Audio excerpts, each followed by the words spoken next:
This video is sponsored by Full Moon Features. If you love horror collectibles, make sure to check out Full Moon's Tiny Terrors. Stick around for more information at the end of the video, or go to the website in the link below. Another Sunday, another case of the Scaries to start your work week. Welcome to the newest edition of the Sunday Scaries, where we have all your gore, lore, and more, covering all the latest horror happenings, slicing open all the latest horror news, and dissecting it bit by bit, finding all those juicy innards. Pour that cup of coffee and turn your fright light while we take you on a tour of terror. And yes, we are fresh off our The Nun 2 review, which got us back into the theater for yet another Conjuring installment. But, you know, pretty much more of the same. If you've checked out our review, nothing too new or intriguing. I haven't really kept up with what other people are feeling about it. I know prior to that, I think you said that there was some positive stuff coming out. I don't know if that's changed since we've seen it, but I know we were not pleased. It's been mostly positive from what I've seen. I think you said it best in the review that the bar was so low that, like, the fact that it's passable for people is good enough. And, I think that that's fine. I'm not here to sit here and hate on whatever people like. It just did not work for me. I found it to be pretty boring, pretty generic, and really just in line with the current state of the Conjuring universe, which sucks because, again, I actually really enjoy a couple of those movies. So the fact that this is where we're at and this is how I feel, not the best. Yeah, and I mean, so many creatives out there, especially in the horror space, are stepping so far out of the box and trying to bring us those unique properties where I think it just becomes, even when you have something that is just such a general audience film, like a lot of the Conjuring films tend to be, I think that the audience for that is getting a little bit smaller just because of so many different unique properties of something like a Megan, or a lot of stuff that we talk about here on the channel, where I think even general audiences are starting to discover some more of those unique properties, especially with streaming and everything. And I think that taste is changing just a little bit.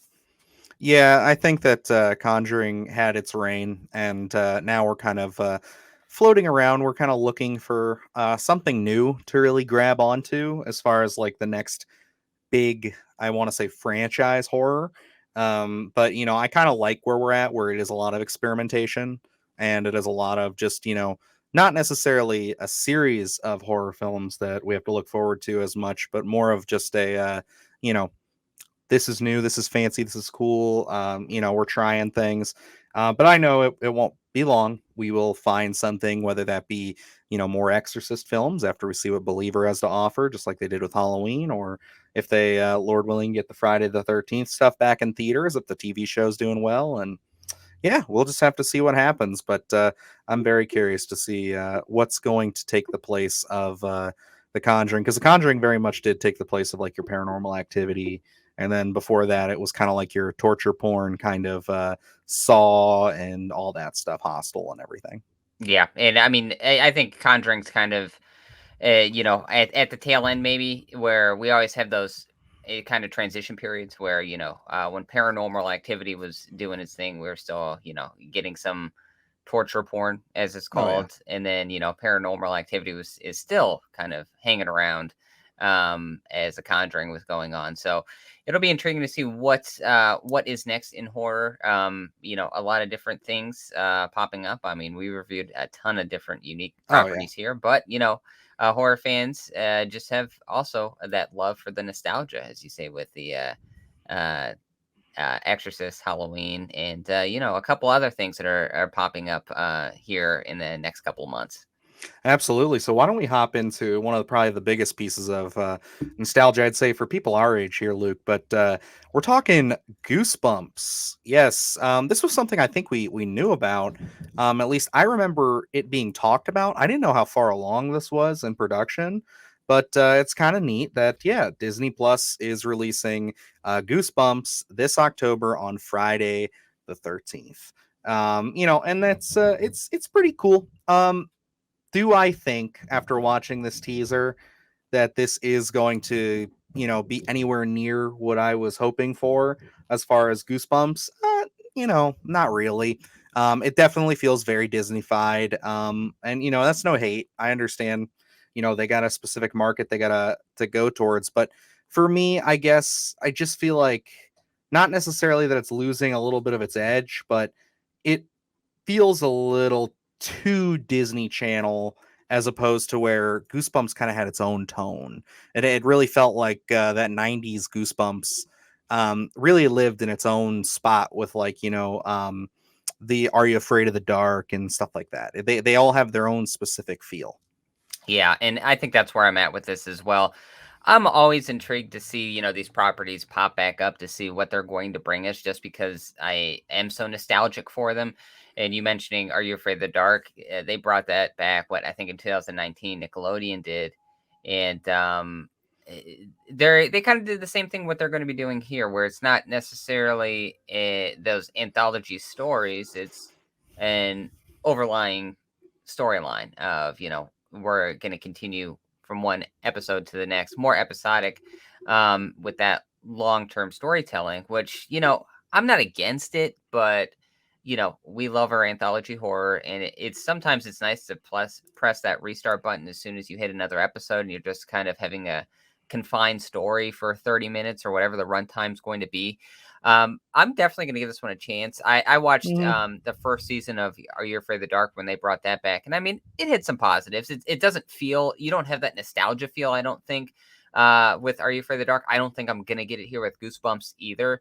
But the story seems like it could be fun, and I know one of our critiques sometimes when we're watching a new horror film, and they don't expand the town enough. And I know here it sounded like they're going to be living in a town and kind of uncovering things. So I'm curious to see what it's going to involve. I know Justin Long is attached to this as well, so you can't go wrong with him in horror.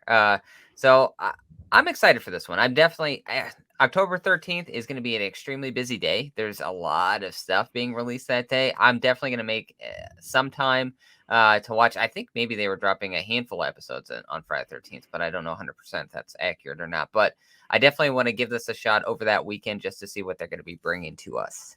Yeah, it looks like they're dropping the first 5 episodes. And yeah, I think this is going to be a good deal of fun to throw on with my son. I imagine you'll probably do the same with your daughter. Just kind of sit down with the family, throw it on, just see how it is. And, I'm down to totally be surprised. But, I think just the pessimistic adult in me just has to realize that, it's not going to be what it was. It's not going to be what it used to be. And yeah, I think I will be pretty quick to hop back onto Netflix or wherever it is now and put on the original series, especially some of those original episodes that they kind of pushed into movies. They had like the Werewolf of Fever Swamp. I will always remember I had the green VHS tape, and I watched that thing religiously. And I don't think they had to stray from the anthology route per se. I see they're kind of doing more of like what the movies did, where Yep. it's kind of like we're taking a few stories and we're making that the season.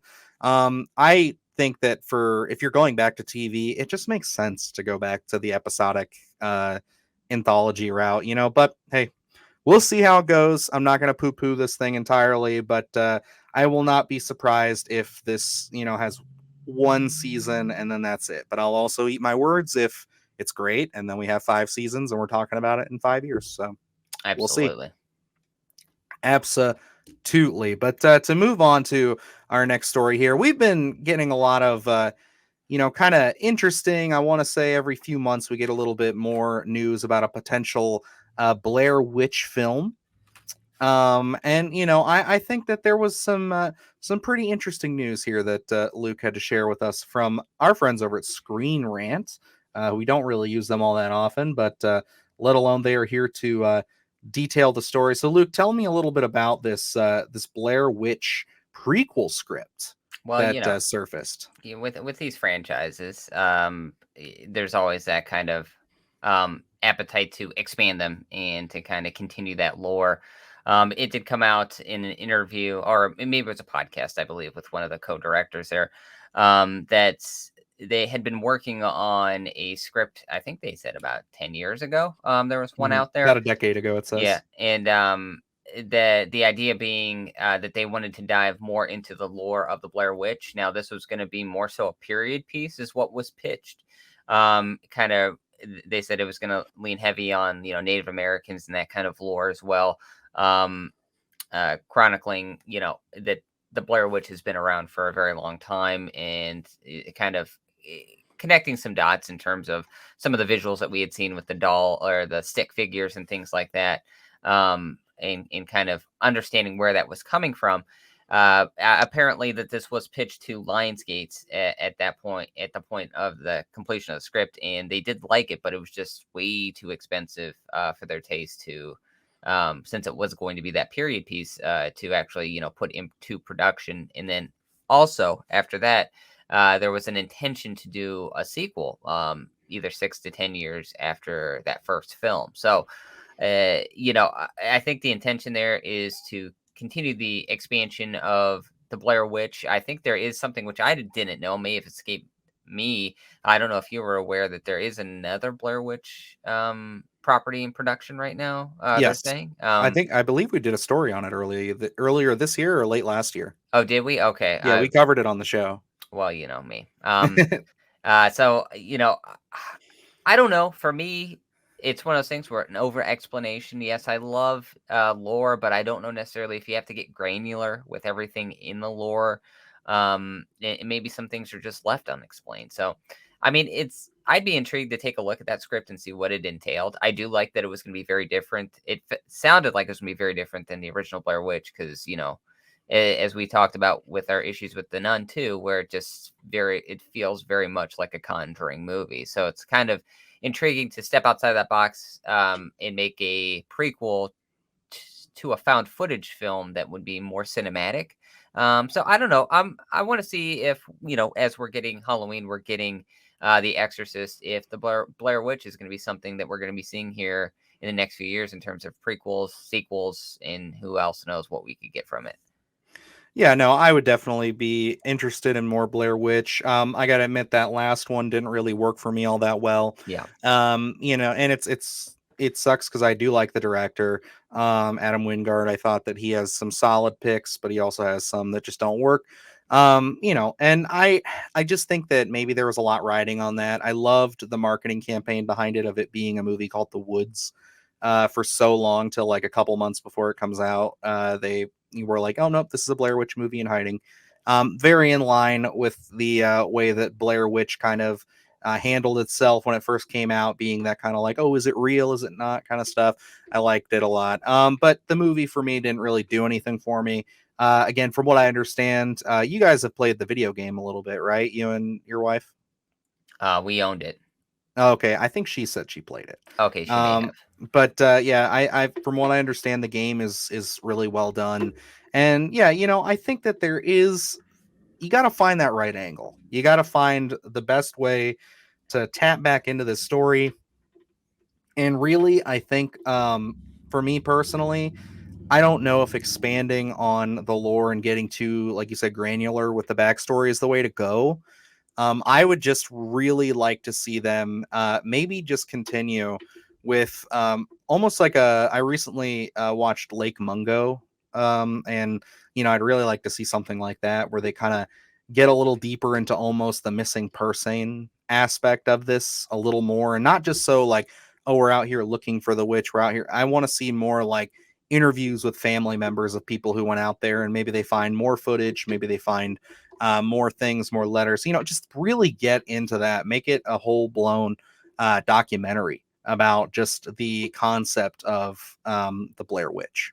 Yeah, I think that could be interesting, kind of bringing even more lore to what's established without really overly explaining anything. I think could be more interesting than, trying to um, dissect everything that has been brought from that original film. Because I think the special thing about that film, it was the aura and the mystique that was brought to initially thinking it was real and then watching these events unfold as that found footage aspect of it. So I don't think we need to, go back and put this thing under a microscope and say every little thing that was done in that original film, now we have to find some sort of way to explain it in a prequel, because I think then that becomes it on rewatches of the original Blair Witch, I think it'll make it less fun, where it's Hmm. like, oh, well, now we have to connect all these dots. So, I would be intrigued to see what they can do in an expansion of the Blair Witch, but I don't know necessarily if that prequel's the way to go right now. No, I agree. Alrighty, but that's going to move us on to something I am very excited for, and I know you are as well. We are talking about something we did report on a few months ago, but we finally got a teaser trailer for Eli Roth's Thanksgiving. And man, this has been such a long time coming for this. And I gotta say, I'm all over it. I am so excited to see what Eli Roth brings with this because, those Grindhouse trailers were things of beauty. I remember my dad going to see that movie. He didn't take me. I was a bit too young, but when it came out, got it from Netflix. And just watching at least Planet Terror, I think I watched back then. I didn't see Death Proof till I was much older, but Planet Terror was right up my alley with zombies and shit. But the big thing was we watched all of the trailers as the special features on that DVD, and I was just so into it. And then it wasn't too long after, only a few years, that we got Machete, which again was one of these trailers, but they never really followed up on that. They did Machete Kills, and I think they're trying to do another one, but it's kind of just more a passion project of Robert Rodriguez. So kind of whenever he decides to get the ball rolling on that. But this is one of those things where this, and I know, was it Don't or whatever, from Edgar Wright, Yeah. is one of those ones where it's like, yeah, we definitely wanted to see these get made, and I'm just happy that we're finally here. Yeah. That Thanksgiving trailer from the Grindhouse films is so much fun. It's really one of those films where that could have easily been, a mid 70s kind of early 80s slasher, which is so much fun. And then looking at this and seeing that long road, because, Machete came out, Hobo with a Shotgun was one of them too, wasn't it? I think so, actually. Yeah, now that you Um, mention it. and finally getting this one so long after those original Grindhouse trailers is just, at some point you think, oh, well, that's probably never going to happen. But, to see this actually show up and going to be released in November is a lot of fun. The trailer looked great. They don't have that stylistic choice that they did with the Grindhouse thing, which I wasn't necessarily expecting. I know it looked like a couple people were disappointed that they didn't have that flavor to it, but it's like, I don't think they intended to go that route with it. Um, but this one, I don't know. Maybe it's just because I watched this film so recently. Maybe it has to do with the holiday. I don't know. But like, it was like giving me flashbacks to my viewing of My Bloody Valentine, just because it is so, engrossed in that holiday season. And I was just absolutely excited to be living in there because it's like, we're coming up. We have Splatter-a-thon. We're getting through October. Then we get into November. This is a perfect kind of transition from October to December. Is just having Thanksgiving right there on November 17th. Absolutely. I was getting big Silent Night, Deadly Night vibes, at least the first two from Yeah, this.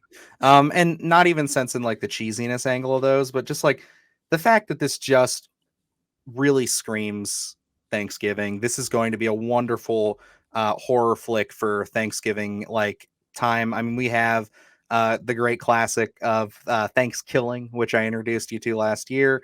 And it's one of those things where I like having another Thanksgiving horror film to throw up there, and I really hope that this lands. I'm not gonna lie, not all of Eli Roth's work has landed with me. But it's something that I really am looking forward to. This doesn't have to be anything spectacular. If it really leans into, like you said, that Thanksgiving aesthetic and those slasher tropes, that would be exactly what I'm looking for here. I'm basically what I'm saying is this is going to be a very easy crowd pleaser for me, at least. And as far as the grindhouse aesthetic goes, I think one of the best takes I saw online was just someone on Twitter had said it's like Eli Roth's trailer was the original film, and this is the updated remake to it. And I'm just like, that's a beautiful way to look at it. Yeah, no, I think so too. And I'm with you. Not all Eli Roth stuff hits for me, but I like Cabin Fever. I was a fan of Knock Knock. I don't know if that's well received at all by a lot of people, but I enjoyed it. Um, so I'm curious to see what we're gonna do here. I think from this little teaser that we got, he's really nailed down the tone. I think it's gonna be some tongue-in-cheek kills, which I am absolutely here for. Even that one that's in there where he dunks her in the water and then puts her up against the Oh, that was freezer. great. Very I creative. I yeah, I thought that was a lot of fun, and I mean that's just a little taste of what we're getting because we only got a teaser here. I can't wait till I'm hoping we get a full length trailer, and I cannot wait to be sitting down and watching this one. I figure this is probably going to be one of those sweet spot run times of like an hour 30, and we're going to be Mhm. in and out, and it's just going to be a lot of fun. Yep, I'm wondering. I know they teased it. If it might have just been a little visual reference, but I am curious to see if he's going to bring the trampoline kill that you see in the trailer Yeah. to the big screen, because I know that was a funny gag, but I think that could be mighty controversial for average audience goers who don't know what they're getting into. But yeah, Extremely. I think they I'm may all tease for it, it. but I don't know. Maybe they won't go that route this time around. It would be so hilarious to go there, but yeah, that's going to bring us to our last topic, which is kind of a mashup. We've been kind of doing that the last few weeks, kind of mashing some stories that are related together, just because they all make sense. But we are going to be discussing, obviously, I think I want to start with this one. This is the big one. We just got this today, but yeah, we're talking Winnie the Pooh, Winnie the Pooh, Blood and Honey 2. And yeah, they released some images for it today.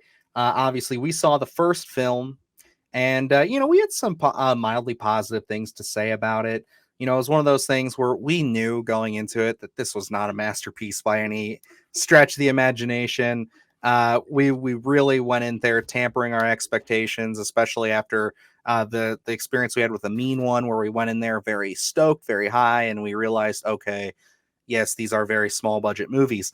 And, I think that we ended up walking out of this one a little more positive than a lot of people expected, but still, again, very much understand that these movies, they are bottom of the barrel. They aren't anything incredible. But I think that the filmmakers, we got to speak with them and the producer, they know that. And they're just here to have some fun with it.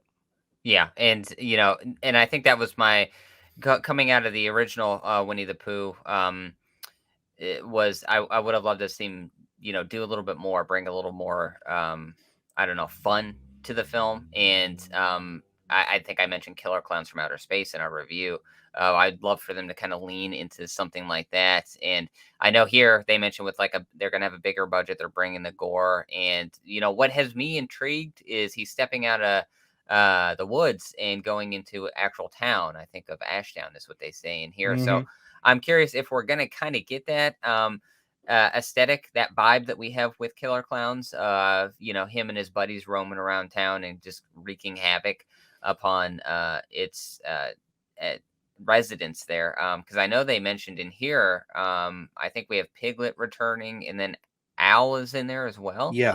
Yeah. So I'm curious if the crew's just gonna keep getting bigger and bigger here. I hope so. And we get a little bit of a tease for everybody. Obviously, Piglet's back, which I'm curious to see how they're going to do that. And then this is our first look at Owl, who looks very demented. I'm trying to figure out what this is really. And Yeah, I'm curious because this image right here makes it very much look like we're still with that original Winnie the Pooh look, as opposed to this one where he's yeah, got so much more detail to the face, so much grittier it looks like. And I'm very curious to see maybe some flashbacks. yeah, how Race and Scott Jeffries are going to be are handling this. Again, I think that this is a fun little niche that they kind of hit with this when it went into the public domain. Um, there is a bit of an unfortunate side when you embrace one of these properties, though, is that the world starts to take this concept by storm and run with it. And yeah, no, we also on the other side of this have a couple of other announcements, and these are nursery rhyme horror films with things like Mary Had a Little Lamb. Yep, that's coming. That's a film. And yeah, there is a trailer. I actually didn't know that. I didn't get to watch it, but yep, looks about what you would expect with that one. Here's the poster for you guys. And then the Three Blind Mice. Okay. So again, didn't know there was a trailer. Rat people looking very neat. Again, just women covered in blood. This one, at least from these stills, looks like maybe there's a little bit more of a budget behind it. I don't know. They're by the same company, actually. They are. Okay. So yeah, that's tell me a little bit about this, Luke. What's going on with these flicks? I did watch both trailers for both these films. Mary Had a Little Lamb. It seems like maybe that they're just using that as a hook.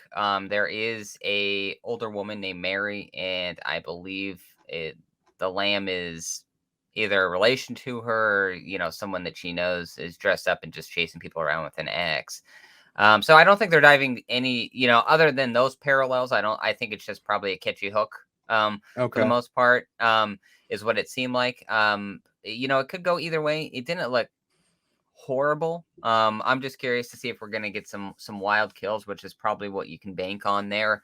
With Three Blind Mice, I'll say the creature effect looked pretty decent for my money. I wasn't really expecting too much out of there, but it looks pretty creepy. Kind of reminiscent of The Descent, just kind of those creatures in general a little bit. But neither of them looked horrible as you would. There's some. I'm not going to mention anything, but there's some really bad stuff out there that we've seen, but it looks like a step up from that. So it's piqued my interest. I think we know what to expect here. We're not getting things that are going to end up on the best horror list of the year or anything like that. But it could make for a fun October.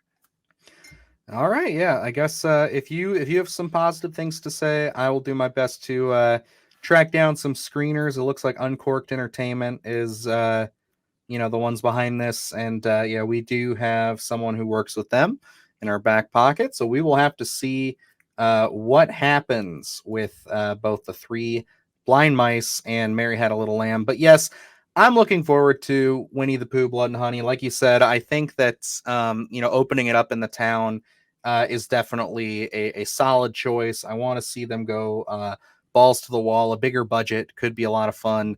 And I think, if you guys haven't seen it, check out our interview with Scott Jeffries and Ray Frick Waterfield. They really do seem to have a passion and a vision for this. They're not just trying to bank on the title of Winnie the Pooh, Blood and Honey. It's like if these movies aren't for you, they're not for you. But I am willing to say that this is really where I think I can get into some pretty deep criticisms, because this seems to be the film that they've wanted to make. Yes. So the fact that they put so much on it, I wouldn't be surprised if I'm more critical about this one, but also I wouldn't be surprised if I end up liking this one more, because it seems like this is where they wanted to be. I think they even said that in the interview, that the two was the movie they wanted to make, but they had to get it off the ground first. Yeah, we got to talk to those guys. I think even off air of recording, Mm-hmm. and they were telling us about a lot of ideas that they had and things that they had originally wanted to do in that first film that they just weren't able to get done. So they were really excited to have that sequel to kind of really revisit some of the ideas that they originally had and want to see if they can actually do those. So, I think this one here is going to be more of an accurate portrayal of their voices and really what they wanted to do with this film initially. So I'm excited to see it. To be honest, I want to see what they're going to bring. I know watching that original film, just discussions between me and you, we were kind of just throwing ideas out as soon as we left the theater of what other things that they could do and what they can kind of add to that lore. So this one definitely has my intrigue. I can't wait to see this one. I'm assuming it'll probably have at least a limited run in the theater like that original did. Absolutely. And hey, maybe now that we know the fellas, maybe they could slide us a screener on that one and we can get an early review for it. There we go. We shall see. But yeah, no, I'm definitely looking forward to Blood and Honey too. And yeah, I'm looking forward to Thanksgiving. I'm looking forward to whatever Blair Witch has to go. And Goosebumps could be a nice little treat in and of itself. But that is going to bring us to the end of the Sunday Scaries. I won't keep us too long. I know Luke's got to get out of here. But yeah, other than that, folks, we got a lot of great stuff up on the channel right now, as well as our sponsorship with Full Moon Features. Check them out. They have a new line of figurines coming out called Tiny Terrors. There's a link down below in the description. And yeah, you guys can follow that. Subscribe to the newsletter. They will update you as soon as more information comes out about where you can pick these bad boys up. But yeah, they are looking great. And we got a lot of great content inspired and revolving around them coming later this year with Splatterthon. So definitely keep an eye on that. And yeah, we got our Nun 2 review, like we said up top. And yeah, definitely keep an eye out. If it's not out already, should be later today. Got another cool screener we got to check out for a movie coming to you guys this weekend. So, alrighty. Other than that, I guess that about wraps us up. So I'm Dylan Newell. And I'm Luke Janisko. And remember, stay scared.